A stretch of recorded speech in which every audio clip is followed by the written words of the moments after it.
I like all these interventions. Some of them are more plausible for the individual player. I think if you had an organization, you could really start these conversations within your team. I think it's really difficult though if you're on your own and have no one to regulate you, then it's on you to regulate yourself and think about what do you need to play your best? How can you be disciplined in having the motivation for change, which requires desire, ability, and commitment? I think those three things are giant. The good thing about this is though, if you want to and you have the information how to, then you just gotta do it. I think that's the hardest part. Maybe the commitment and the daily practice of it. I'm thinking like New Year's resolutions in general. I think there was a statistic where like gym memberships go up like exponentially at the beginning of the year. Maybe not this year because COVID, but typically gym memberships go up exponentially. And then people go to the gym maybe like a week and then miss a day.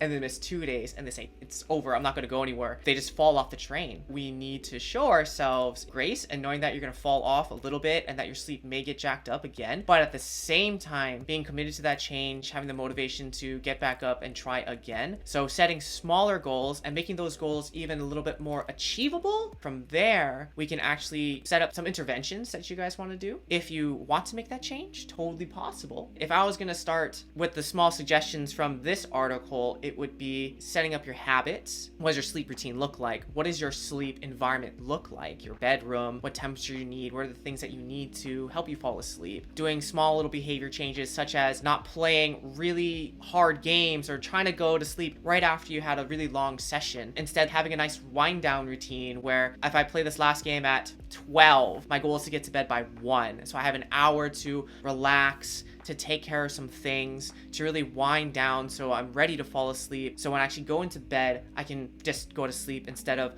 lying in bed and then being frustrated that I can't fall asleep. I think the ironic thing is the harder you try to fall asleep, the harder it is to get to sleep. It's the weirdest thing. It's like the most ironic, shitty thing about sleep. You'll lie there and be like, okay, I'm trying to go to sleep. I'm trying to go to sleep. And then by thinking about trying to go to sleep, you actually stay up longer versus actually being able to relax. That's why they're suggesting progressive muscle relaxation, which is basically the tensing of your muscles and then relaxing and noticing different sensations of tenseness and then relaxation. You can actually section out. So like head, face, chest, arms, abs, legs, everything.